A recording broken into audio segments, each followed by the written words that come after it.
नमस्कार साथियों, मैं सेल्फ हरवीर सराधना। देखिए साथियों, आज से हम शुरू करने वाले हैं विज्ञान यानी कोई भी कंपटीशन एग्जाम के लिए साइंस की महत्वपूर्ण क्लासें शुरू कर रहे हैं। और इसमें भी हम शुरू करेंगे सबसे पहले बायोलॉजी यानी जीव विज्ञान। तो देखिए, आप सभी बहुत ही अच्छी तरीके से इन चीज़ों को समझोगे। आपके एग्जाम में हर चीज़ यहाँ से मिल जाएगी यदि आपने बेहतरीन तरीके से क्लासें ले ली और चीज़ों को समझ लिया। तो देखिए, आप ध्यान दीजिए। सबसे पहले हम बात करते हैं। तो देखिए, साइंस की हम बात कर रहे हैं साथियों। साइंस यानी विज्ञान। और देखिए, विज्ञान में भी हम बात करते हैं, शुरुआत करते हैं साथियों। तो कहां से करते हैं? यानी जीव विज्ञान से। जीव विज्ञान में साथियों देखिए, बायोलॉजी हम बोलते हैं इंग्लिश में, बायोलॉजी।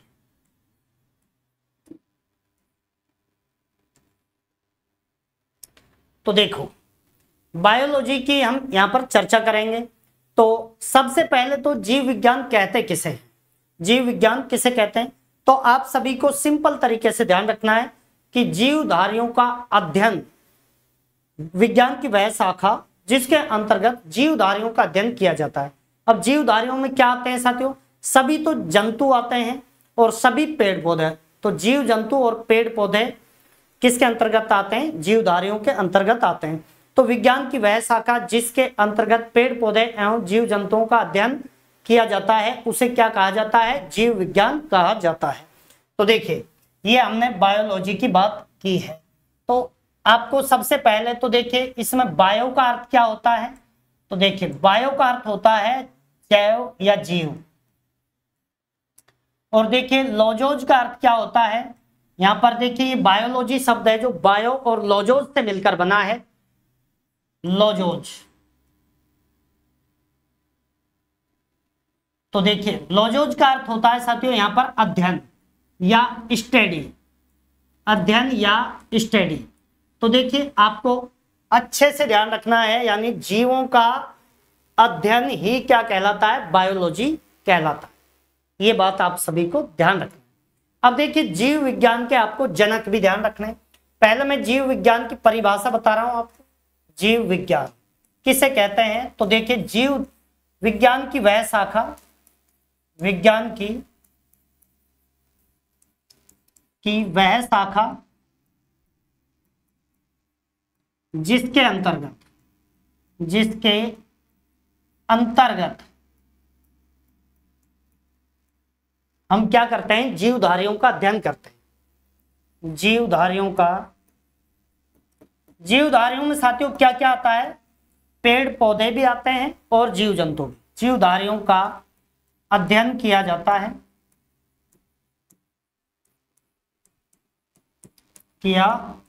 है, उसे जीव विज्ञान कहते हैं। जीव विज्ञान कहते हैं।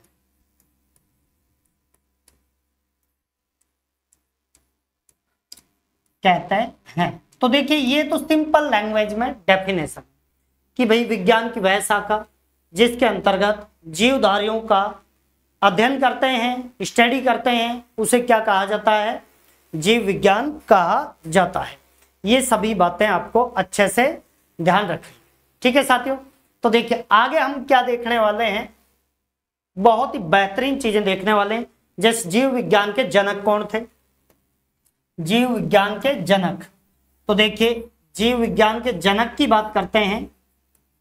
जनक, जीव विज्ञान के जनक। तो जीव विज्ञान के जनक कौन थे साथियों? तो देखिए, अरस्तु को माना जाता है। अरस्तु को जीव विज्ञान का क्या माना जाता है? जनक माना जाता है। ये सभी को ध्यान रखें, ठीक है। उसके अलावा देखिए, जो बायोलॉजी शब्द दिया था, बायोलॉजी शब्द, ये शब्द दिया था साथियों लेमार्क ने। ये शब्द किसने दिया था? लेमार्क ने दिया था। और लेमार्क कहाँ के थे? ये फ्रांसीसी थे, ये फ्रांस के वैज्ञानिक थे, फ्रांस के। तो देखिए आपको यहां से फिर दो बातें ध्यान रखनी है। पहले तो बायो का अर्थ जीव होता है, लॉजोज का मतलब अध्ययन, यानी बायोलॉजी क्या है? विज्ञान की वह शाखा जिसके अंतर्गत जीवधारियों का अध्ययन किया जाता है, उसे क्या कहा जाता है? बायोलॉजी कहा जाता है, यानी जीव विज्ञान कहा जाता है। जीव विज्ञान के जनक आपसे पूछे जाएं तो ग्रीक दार्शनिक थे अरस्तु। कौन थे साथियों? ग्रीक दार्शनिक अरस्तु थे। ये आपको ध्यान रखना है। ये कहाँ के थे? ग्रीक के थे। ग्रीक यानी यूनान के, ग्रीक यानी यूनान के दार्शनिक थे जिनका नाम था अरस्तु। इन्हें जीव विज्ञान का जनक कहा जाता है। लेकिन बायोलॉजी जो शब्द दिया था वो किसने दिया था साथियों? लेमार्क ने। और लेमार्क कहाँ के थे? फ्रांस के थे। ये बात आपको अच्छे से समझ में आ गई। अब हम आगे बात करते हैं। जीव विज्ञान के अंतर्गत जो सबसे पहला जो टॉपिक होता है वो होता है कोशिका। तो कोशिका के बारे में अध्ययन करते हैं साथियों।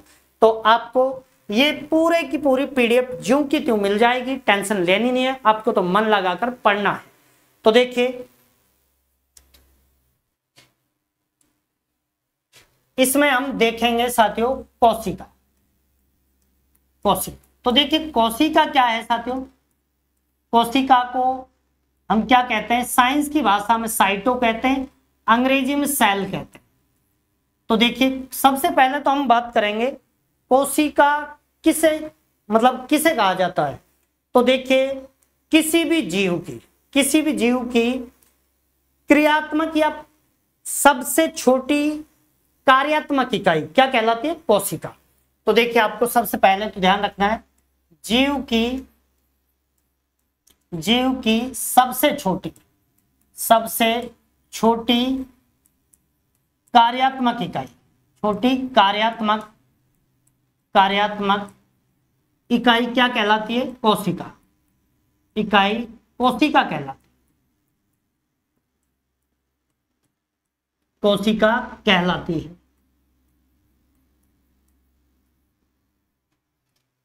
तो सभी जीवधारियों में जो सबसे छोटी जो इकाई होती है उसे क्या कहा जाता है? यह सवाल खूब पूछा जाता है साथियों। तो उसे कहा जाता है कोशिका। अब हम कोशिका में बात करते हैं कि कोशिका विज्ञान। देखिए कोशिका विज्ञान भी होती है साथियों, यानी कोशिका का जो अध्ययन करते हैं उसे क्या कहते हैं? हम कोशिका विज्ञान कहते हैं। कोशिका विज्ञान। देखिए कोशिका विज्ञान के अंतर्गत आपको ध्यान रखना है कोशिका का अध्ययन आता है, कोशिका का अध्ययन। तो आपसे कभी कल को ये पूछ लिया जाए कोशिका विज्ञान के अंतर्गत किसका अध्ययन करते हैं? तो कोशिका का अध्ययन करते हैं। ये बात भी आपको ध्यान रखना। तो सबसे पहले तो किसी भी जीव की जो सबसे छोटी जो कार्यात्मक इकाई होती है उसे कोशिका कहते हैं। कोशिका का अध्ययन क्या कहलाता है? कोशिका विज्ञान या साइटोलॉजी। इसे देखिए साइटोलॉजी भी कहते हैं। साइटोलॉजी कह दो चाहे कोशिका विज्ञान कह दो, बात एक ही है साथियों। साइटोलॉजी कह दो चाहे कोशिका विज्ञान कह दो, बात एक ही है। ठीक है। अब उसके बाद हम बात करते हैं कोशिका की खोज किसने करी थी। सवाल ये बनता है। तो देखिए कोशिका की खोज, देखिए कोशिका की खोज किसने करी थी? तो देखिए खोज करने वाले कब की थी यह भी पूछा जाता है। तो 1665 ईस्वी में रॉबर्ट हुक ने, किसने की थी? रॉबर्ट हुक ने की थी। आपको ये ध्यान रखना है। कोशिका की खोज सबसे पहले किसने की थी? रॉबर्ट हुक ने की थी। ये आपको ध्यान रखना है। अच्छा कोशिका को सबसे पहले देखने वाला कौन था? तो ल्यूवेन होक था साथियों। तो देखिए कोशिका की खोज आपसे पूछी जाए कि भाई कोशिका की खोज सबसे पहले किसने की थी, तो आपको ध्यान रखना 1665 ईस्वी में रॉबर्ट हुक ने, यानी कोशिका का जनक कहलाता है ये। इसे क्या कहते हैं? रॉबर्ट हुक को कोशिका का जनक, कोशिका का जनक कहते हैं। ये आपको ध्यान रखना है, जनक। तो देखिए कोशिका का जनक किसे कहा जाता है साथियों? तो आपको ध्यान रखना है रॉबर्ट हुक को कहा जाता है। रॉबर्ट को कोशिका का जनक कहा जाता है। उसके बाद कोशिका को सबसे पहले किसने देखा, यह सवाल थोड़ा अलग है। देखिए खोज पहले हो गई, देखने वाला कौन था, ल्यूवेनहॉक। ठीक है, तो देखिए कोशिका को सबसे पहले किसने देखा,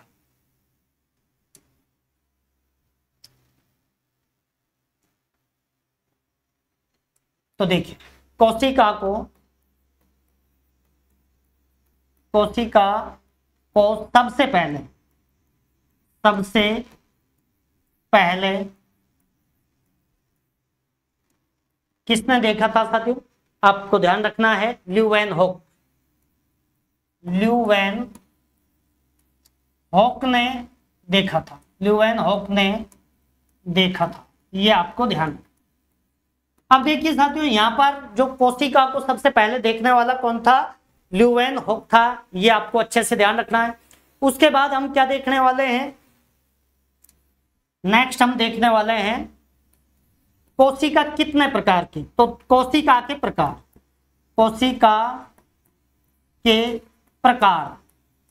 तो देखिए कोशिका के प्रकार, दो प्रकार की कोशिकाएं होती हैं।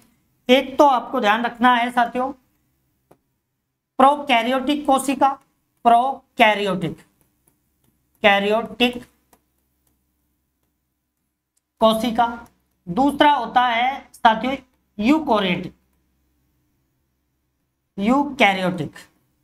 कैरियोटिक कोशिका। देखिए साथियों इनमें अंतर देखेंगे हम, एक एक को अच्छे से ध्यान से देखेंगे। तो पहले तो देखिए आपको सबसे पहले हमने कोशिका की बात बताई आपको।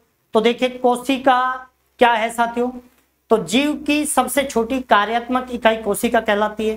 फिर उसके बाद हमने कहा था कि कोशिका विज्ञान किसे कहते हैं, यानी साइटोलॉजी किसे कहते हैं, तो साइटोलॉजी कहते हैं साथियों कोशिका का अध्ययन क्या कहलाता है, साइटोलॉजी। उसके बाद हमने नेक्स्ट बात क्या की थी साथियों कि कोशिका की खोज किसने की थी, तो कोशिका की खोज की थी रॉबर्ट हुक ने। कब की थी, 1665 ईस्वी में। कोशिका को सबसे पहले देखने वाला कौन था, तो ल्यूवेनहॉक था साथियों, ये आपको ध्यान रखना है। उसके बाद देखिए कोशिका कितने प्रकार की होती है, तो कोशिका दो प्रकार की होती है, एक प्रोकैरियोटिक कोशिका और एक यूकैरियोटिक कोशिका। अब हम इनको दोनों को अलग अलग देखते हैं कि क्या अंतर है दोनों में। तो साथियों नेक्स्ट हम स्लाइड पर चलते हैं। तो देखिए हम बात करते हैं पहली प्रोकैरियोटिक कोशिका।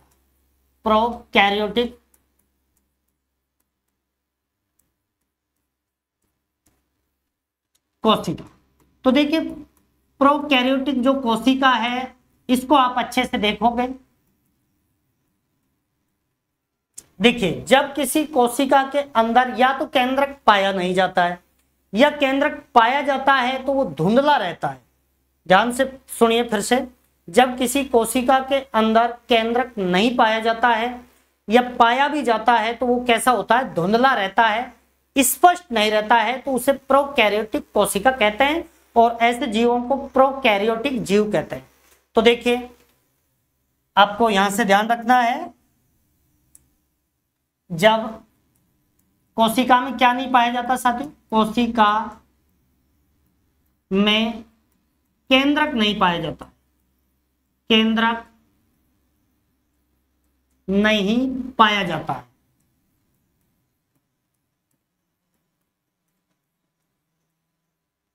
या फिर केंद्रक धुंधला होता है,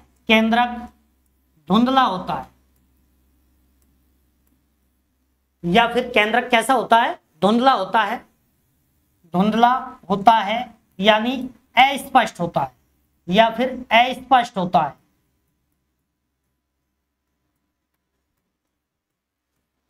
तो उसे हम क्या कहते हैं, प्रोकैरियोटिक कोशिका कहते हैं।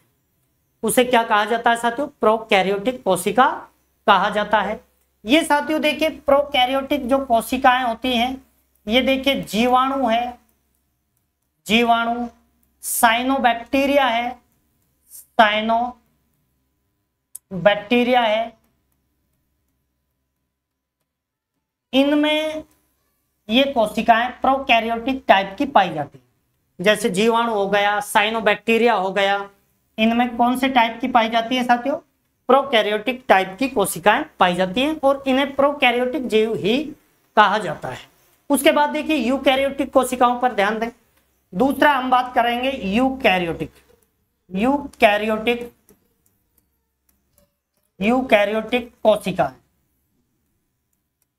कोशिका। तो देखिए यूकैरियोटिक कोशिकाएं कौन सी होती हैं साथियों? वे कोशिकाएं जिनमें केंद्रक क्या पाए होता है, स्पष्ट होता है केंद्रक। यह आप सभी को ध्यान रखना है। स्पष्ट केंद्रक जिनमें पाया जाता है उसे क्या कहा जाता है? यूकैरियोटिक। और यूकैरियोटिक कोशिकाओं में केंद्रक के अंदर केंद्रिका भी पाई जाती है, न्यूक्लियस भी पाई जाती है। ठीक है, तो देखिए आपको 2-3 बातें यहां से ध्यान रखनी है।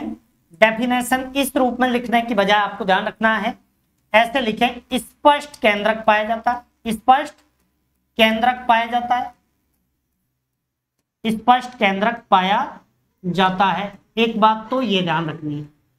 दूसरा आपको ध्यान रखनी है साथियों, एक तो स्पष्ट केंद्रक पाया जाता है, दूसरा क्या ध्यान रखना है इसमें आपको, हाँ देखिए यूकैरियोटिक कोशिका स्पष्ट केंद्रक पाया जाता है, मेन तो ये है। हाँ एक केंद्रिका आपको ध्यान रखना है साथियों, केंद्रिका पाई जाती है। तो ये हमने यूकैरियोटिक कोशिकाओं के बारे में बात करी। इसके अंतर्गत सभी पेड़ पौधे आते हैं, सभी पेड़ पौधों में ये पाई जाती हैं यूकैरियोटिक। उसके बाद जैसे भाई हाइड्रा है, जेलीफिश है, उसके बाद जैसे मेंढक है, मनुष्य यानी जो भी स्तनधारी हैं, मनुष्य की बजाय स्तनधारी आप ध्यान रखें, स्तनधारी, इन सभी में कैसी कोशिकाएं पाई जाती हैं? क्योंकि स्तनधारियों के अंतर्गत ही कौन आता है? मनुष्य आता है, ये आपको ध्यान रखना है। तो देखिए प्रोकैरियोटिक कोशिकाएं, जब किसी कोशिका में केंद्रक स्पष्ट नहीं होता है या पाया ही नहीं जाता है, प्रोकैरियोटिक कहलाती हैं। उसके बाद देखिए यूकैरियोटिक कोशिकाएं कौन सी होती हैं? जब स्पष्ट केंद्रक पाया जाता है तथा केंद्रिका भी पाई जाती है, उन्हें क्या कहते हैं? हम ध्यान रखें, यूकैरियोटिक कोशिकाएं कहते हैं साथियों। और इसके उदाहरण पेड़ पौधे हो गए, हाइड्रा, जेलीफिश, मेंढक, स्तनधारी, ये सभी आते हैं। तो साथियों देखिए यहां तक की बात हम कर चुके, लेकिन देखिए कोशिकाओं से किसी भी जीव का शरीर किस प्रकार बनता है, यह भी कई बार पूछा गया है। तो देखिए नेक्स्ट स्लाइड पर आप ध्यान दीजिए आप सभी। तो देखिए आप जीवधारी का निर्माण कैसे होता है? तो देखिए कोशिकाएं मिलकर के, जब कई कोशिकाएं मिलकर के किसका निर्माण करती हैं? तो देखिए आपको ध्यान रखना है, यहां पर ऊतकों का निर्माण करती हैं। इनका ऊतकों का निर्माण होता है। कोशिकाओं से क्या बनते हैं? ऊतक बनते हैं। ऊतकों से क्या बनते हैं साथियों? अंग बनते हैं। क्या बनते हैं? अंग बनते हैं। और अंगों से फिर किसका निर्माण हो जाता है? शरीर का। तो सबसे छोटी इकाई तो कौन सी है साथियों? आपको ध्यान रखना है, कोशिकाएं। तो देखिए विभिन्न प्रकार की कोशिकाएं मिलकर के किनका निर्माण करती हैं? ऊतकों का। ऊतक मिलकर के अंगों का निर्माण करते हैं और सभी अंग मिलकर के फिर शरीर का निर्माण करते हैं। तो ये क्रम भी कई बार पूछा गया है। अब साथियों आगे हम बात क्या करने वाले हैं? तो देखिए आगे हम पहले तो बात करने वाले हैं जीवों का वर्गीकरण, उसके बाद कोशिका के अंग देखेंगे। पहले तो जीवों का वर्गीकरण की बात करेंगे, उसके बाद कोशिका के अंग देखेंगे। तो देखिए जीवों का वर्गीकरण, तो देखिए जीवों का वर्गीकरण। तो देखिए सबसे पहले जो जीवों का वर्गीकरण किया था, सर्वप्रथम तो अरस्तु ने किया। सर्वप्रथम किसने किया था? अरस्तु। अरस्तु को ही जीव विज्ञान का जनक कहा जाता है। और अरस्तु कहाँ के थे? ग्रीक यानी यूनान के दार्शनिक थे। तो सबसे पहले अरस्तु ने क्या करा था साथियों? आप सभी को ध्यान रखना है, अरस्तु ने जीवों का वर्गीकरण किया था। यह सवाल पूछा जाता है। लेकिन वर्गीकी का जनक यानी जो द्विनाम, इन्होंने कैसे कैसे किया था जीवों का वर्गीकरण? तो देखिए, एक तो जीव समूह और एक वनस्पति समूह, इस तरीके से जीवों का वर्गीकरण किया। देखिए, एक तो जीव समूह, एक वनस्पति समूह, जीव समूह और वनस्पति समूह, इसमें बांट दिया था किसने? आपको ध्यान रखना है, अरस्तु ने, जीव समूह और वनस्पति समूह में। तो सबसे पहले जीवों का वर्गीकरण अरस्तु ने किया था, लेकिन वर्गीकी का जनक इन्हें नहीं कहते हैं, कैरोलस लीनियस को कहते हैं। तो देखिए, जीवों का द्विनाम वर्गीकरण, देखिए दो नाम में ही इन्होंने करा था, लेकिन द्विनाम वर्गीकरण का जनक किसे कहते हैं? द्विनाम वर्गीकरण का जनक किसे कहते हैं? Carolus Linnaeus. तो देखिए, जनक कैरोलस लीनियस आपको ध्यान रखना। तो देखिए, इन्हें वर्गीकी का जनक कहा जाता है। कैरोलस लीनियस को क्या कहा जाता है साथियों? वर्गीकी का जनक कहा जाता है। आपको ध्यान रखना है, वर्गीकी का जनक कहा जाता है। ये सवाल कई बार पूछा जाता है, जनक कहा जाता है। देखिए साथियों, वैसे तो सबसे पहले जीवों का वर्गीकरण अरस्तु ने ही कर दिया था। अरस्तु ने किस किस नाम से किया था? तो देखिए, एक तो जंतु समूह और एक वनस्पति समूह, लेकिन वर्गीकी का जनक उसी तरीके से इन्होंने किया था, कैरोलस लीनियस ने, लेकिन जनक कैरोलस लीनियस को कहा जाता है। जैसे देखिए, इन्होंने किस रूप में करा था जीवों का वर्गीकरण? तो देखिए, एक तो इन्होंने जंतु समूह, जंतु जगत और दूसरा पादप जगत, इन्होंने जंतु जगत और पादप जगत में जीवों को विभाजित किया था। ये आपको ध्यान रखना है, और जनक भी इन्हें कहा जाता है, वर्गीकी का जनक भी कैरोलस लीनियस।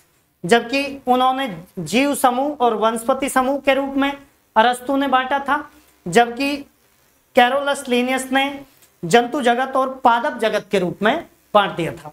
अब उसके बाद आता है एच व्हीटेकर। एच व्हीटेकर ने 5 भागों में जीवधारों को बांटा था, और ये 5 भागों में जब बांट दिया था, तो ये 5 वर्गों में जो बांटा गया, इसी वर्गीकरण को अहम माना गया। तो पहले वर्गीकी का जनक कैरोलस लीनियस, आपको ध्यान रखना है, पादप जगत और जंतु जगत। अरस्तु ने सबसे पहले जीव समूह वनस्पति समूह में बांट दिया था, लेकिन जनक कैरोलस लीनियस को। अब हम बात करते हैं एच व्हीटेकर, जिन्होंने 5 भागों में जीवधारियों को बांटा था। तो अब हम बात करते हैं एच व्हीटेकर। तो देखिए, एच व्हीटेकर का 5 भागों में वर्गीकरण, कितने भागों में? 5 भागों में वर्गीकरण, 5 भागों में वर्गीकरण। तो देखिए, एच व्हीटेकर की हम बात करते हैं यहां पर। तो 5 भागों में इन्होंने बांटा था। पहला मोनेरा, पहला क्या नाम था? मोनेरा। दूसरा प्रोटिस्टा। तीसरा आपको ध्यान रखना है पादप। चौथा आपको ध्यान रखना है कवक, और 5वां ध्यान रखना है जंतु। देखिए, कितने भागों में व्हीटेकर ने बांटा? 5 भागों में, मोनेरा, प्रोटिस्टा, पादप, कवक और जंतु। अब देखिए, यहां पर आपको एक एक चीज आपको ध्यान से देखनी है। मोनेरा की हम बात करते हैं, तो देखिए, मोनेरा के अंतर्गत कौन से आते हैं? जीवाणु और साइनोबैक्टीरिया, यानी प्रोकैरियोटिक जीव होते हैं। प्रोकैरियोटिक कोशिका आप जान ही गए, तो इसके अंतर्गत आते हैं प्रोकैरियोटिक जीव। प्रोकैरियोटिक कोशिकाओं वाले जीव पाए जाते हैं, जैसे आपको हम बता भी चुके, जीवाणु, साइनोबैक्टीरिया, साइनोबैक्टीरिया, साइनोबैक्टीरिया। तो देखिए मोनेरा के अंतर्गत कौन से आते हैं साथियों? प्रोकैरियोटिक जीव होते हैं, जिनमें जीवाणु हो गया और साइनोबैक्टीरिया हो गया। उसके बाद देखिए दूसरा हम देखने वाले हैं प्रोटिस्टा। तो देखिए प्रोटिस्टा के अंतर्गत कौन से जीव आते हैं साथियों? इसमें यूकैरियोटिक ही आते हैं, यूकैरियोटिक, यूकैरियोटिक जीव आते हैं, जिनमें आपको ध्यान रखना है अमीबा हो गया, एक तो अमीबा और एक युगलिना, युगलिन। अमीबा और युगलिना किसके अंतर्गत आते हैं साथियों? प्रोटिस्टा के अंतर्गत मुख्य रूप से आते हैं, ये आपको ध्यान रखना है। या फिर आपको प्रोटोजोआ मिलेगा। प्रोटोजोआ किसके अंतर्गत आते हैं? तो आपको ध्यान रखना है प्रोटोजोआ में ये आते हैं अमीबा और युगलिना। तो प्रोटिस्टा के अंतर्गत protozoa, protista protozoa, protista protozoa, ये याद रह जाएगा। मोनेरा में प्रोकैरियोटिक जीव आते हैं, जीवाणु, साइनोबैक्टीरिया, ठीक है। उसके अलावा देखिए पादप, पादपों की हम बात करते हैं साथियों। तो देखिए पादपों में कौन से आते हैं? सभी पादप बहुकोशिकीय होते हैं ये तो देखिए सभी पादप, और ये कैसे होते हैं? बहुकोशिकीय होते हैं, यूकैरियोटिक होते हैं। बहुकोशिकीय यानी बहुत सारी कोशिकाएं पाई जाती हैं, बहुकोशिकीय। इसके अंतर्गत हाइड्रा वगैरह ये सब आते हैं। तो हाइड्रा तो बहुकोशिकीय है और अमीबा एक कोशिकीय है। ये कई बार सवाल पूछा जाता है। तो ये तो एक कोशिकीय है साथियों, एक कोशिकीय। युगलिना हो गया, अमीबा हो गया। जबकि देखिए पादपों में बहुकोशिकीय जीव आते हैं और जिनमें हाइड्रा हो गया और अन्य पादप। तो आपको हाइड्रा बहुकोशिकीय ध्यान रखना है, क्योंकि ये पूछा जाता है साथियों। हाइड्रा कैसा है? बहुकोशिकीय जीव है। और बाकी सभी पादप आप जानते ही हो, वो सब भी पादप जगत के अंतर्गत आते हैं, ठीक है। कवक की हम बात करते हैं यहाँ पर, कवक। तो देखिए कवक में आपको क्या ध्यान रखना है साथियों? एक तो कवकों का अध्ययन क्या कहलाता है? तो देखिए कवकों का अध्ययन, कवकों का अध्ययन, ये सवाल पूछा जाता है, कवकों का अध्ययन। तो ये क्या कहलाता है साथियों? आपको ध्यान रखना है माइकोलॉजी, माइकोलॉजी क्या माइकोलॉजी कहलाता है। कवकों का अध्ययन क्या कहलाता है? माइकोलॉजी, ये बात ध्यान रखनी। उसके अलावा कवकों की भित्ति किसकी बनी होती है? कवकों की भित्ति किसकी बनी होती है, ये सवाल भी पूछा जाता है। तो कवकों की भित्ति काइटिन की बनी होती है। किसकी बनी होती है? काइटिन। तो ये बात आपको ध्यान रखनी है, काइटिन की बनी होती है। अब देखिए एक सवाल और पूछा जाता है कि भाई मशरूम क्या है? तो देखिए मशरूम एक सब्जी है। क्या है साथियों? मशरूम एक सब्जी है और ये कवक है साथियों। मशरूम क्या है? कवक, जिससे क्या बनाई जाती है? सब्जी बनाई जाती है, जिससे सब्जी बनाई जाती है। कई एग्जामों में अनेक बार पूछा जाता है, ठीक है। उसके अंतर्गत जंतुओं में सभी जंतु आते हैं, जैसे भाई स्तनधारी आते हैं, स्तनधारी आते हैं जंतुओं में, पक्षी आते हैं, ठीक है। अन्य सभी जीवधारी इसके अंतर्गत जंतुओं में आते हैं। तो देखिए सबसे पहले हमने वर्गीकरण देखा, किसके अनुसार देखा था? अरस्तु के अनुसार। और अरस्तु ने कितने भागों में बांटा था? अरस्तु ने 2 भागों में। कौन से? जीव समूह और जंतु समूह। लेकिन वर्गीकी का जनक कैरोलस लिनियस को कहा जाता है।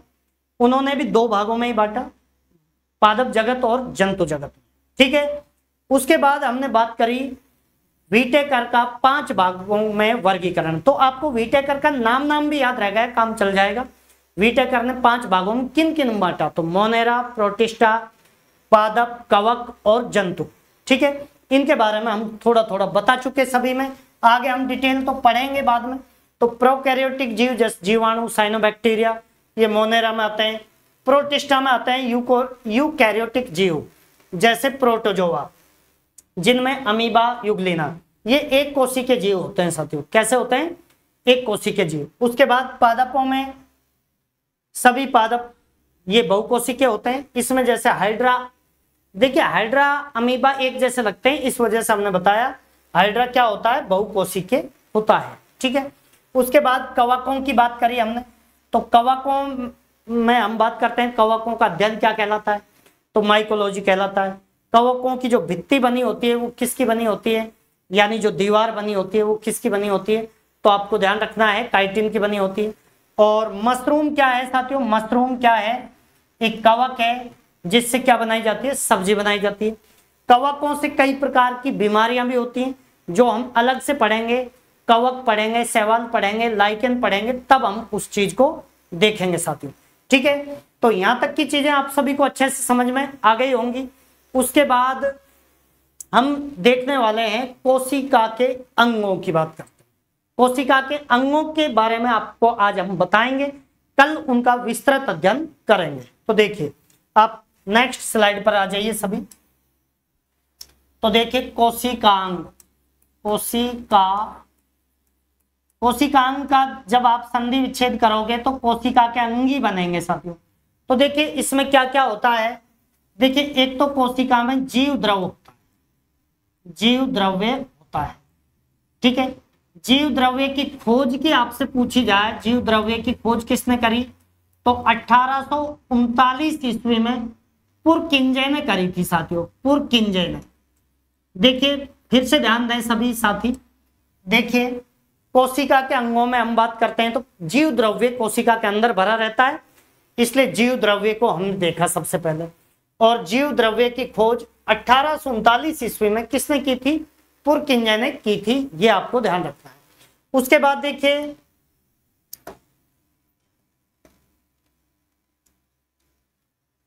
तो देखिए उसके बाद देखिए जो जीव द्रव्य है ये दो भागों में बटा रहता है, एक कोशिका द्रव्य, कोशिका द्रव्य, और एक होता है साथियों केंद्रक द्रव्य। जीव द्रव्य ही दो भागों में बटा रहता है, एक कोशिका द्रव्य और एक केंद्रक द्रव्य। ठीक है। कोशिका जो द्रव्य है ये केंद्रक और कोशिका झिल्ली के बीच भरा रहता है, तो ध्यान से समझना ये किस किस के बीच में होता है, एक तो केंद्रक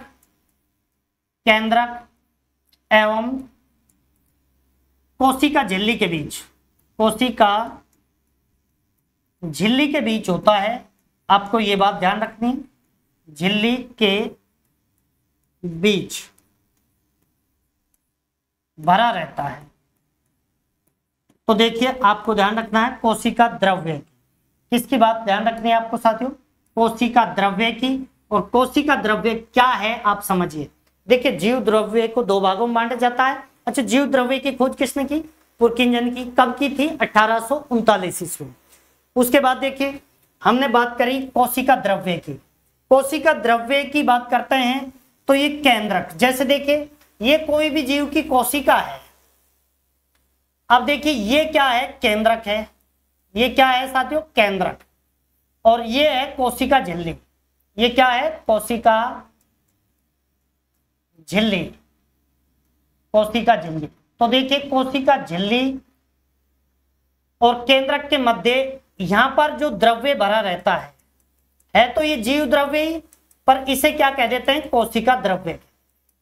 इसे क्या कहते हैं, ये जो द्रव्य भरा हुआ है इसे ही क्या कहते हैं, कोशिका द्रव्य कहते हैं, कोशिका द्रव्य। ये बात आपको ध्यान रखना। तो देखिए कोशिका द्रव्य आप सभी को समझ में आ गया, कोशिका झिल्ली और केंद्रक के बीच में भरा रहता है। और केंद्रक के अंदर जो द्रव्य होता है उसको केंद्रक द्रव्य कहते हैं। तो दूसरा केंद्रक द्रव्य किसमें होता है, केंद्रक के भीतर, केंद्रक के अंदर भरा होता है, अंदर भरा रहता है, भरा रहता है। उसके साथ ही देखिए आपको और क्या देखना है, यहां पर यहां पर अभी कोशिका सिद्धांत और देख लेते हैं। कोशिका सिद्धांत किसने दिया था? तो देखिए कोशिका सिद्धांत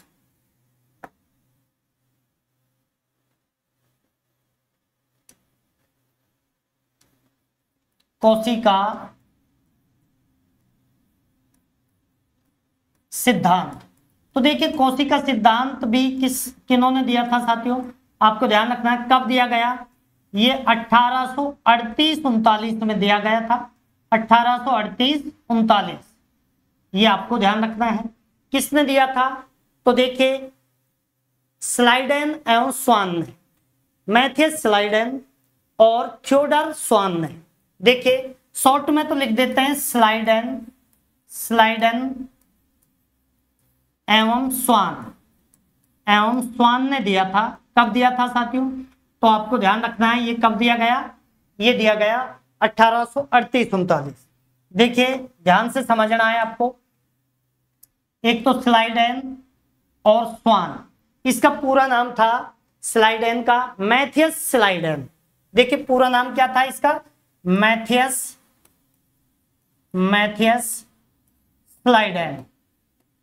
स्लाइडेन। और स्वान का क्या नाम था? तो थियोडर स्वान। तो इन्होंने क्या दिया था? कोशिका सिद्धांत। तो आपसे पूछा जाता है कोशिका सिद्धांत किन्होंने दिया था? तो आपको ध्यान रखना है एक तो मैथियस स्लाइडेन और थियोडर स्वान ने। कब दिया था? 1838-39 में दिया था। लेकिन देखिए ये बताने में असफल रहे थे कि नई कोशिकाओं का निर्माण कैसे होता है। तो नई कोशिकाओं के निर्माण के बारे में किसने बताया था? रुडोल्फ विर्चो ने बताया था। फिर अंग हम सारे के सारे कल देखेंगे साथियों। तो देखिए नेक्स्ट हम थोड़ा सा और देख लेते हैं। तो देखिए हम बात करते हैं। तो देखिए आपको अच्छे से यहां पर ध्यान रखना है। देखिए नई कोशिकाओं का निर्माण स्लाइडन और स्वान नहीं बता पाए थे। नई कोशिकाओं का निर्माण, तो नई कोशिकाओं का निर्माण किसने बताया था? निर्माण के बारे में किसने सबसे पहले बताया था? तो 1855 में बताया गया, 1855 ईस्वी में। और किसने बताया था? रुडोल्फ विर्चो ने। और रुडोल्फ विर्चो ने क्या कहा साथियों? रुडोल्फ विर्चो ने यह कहा कि पुरानी कोशिकाओं के विभाजन से ही नई कोशिकाओं का निर्माण होता है। तो देखिए सबसे पहले तो आपको यह बात ध्यान रखनी है कि भाई कोशिका सिद्धांत किसने दिया? तो देखिए मैथियस स्लाइडेन और थियोडोर स्वान ने दिया था। कब दिया था? 1838-39 में। लेकिन वो ये बताने में असफल रहे थे कि नई कोशिकाओं का निर्माण कैसे होता है। नई कोशिकाओं का निर्माण कैसे होता है, तो ये बात बताने में कोशिकाओं के निर्माण के बारे में जानकारी किसने दी थी? तो आप सभी को ध्यान देना है। निर्माण के बारे में जानकारी रुडोल्फ विर्चो ने दी थी। कब दी थी? 1855 में। और इन्होंने क्या कहा था कि पुरानी कोशिकाओं के विभाजन से बनती है नई कोशिकाएं। पुरानी कोशिकाओं के विभाजन से, पुरानी कोशिकाओं के विभाजन से क्या बनती है साथियों? विभाजन से नई कोशिकाएं बनती हैं। नई कोशिकाएं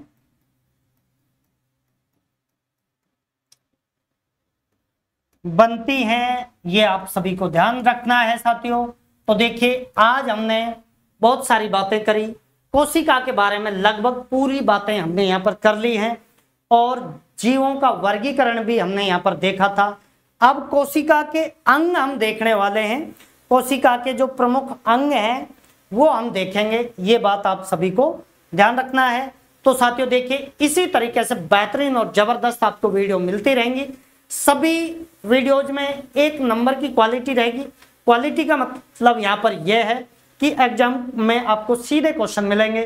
तो सभी साथियों को नमस्कार, जय हिंद, जय भारत।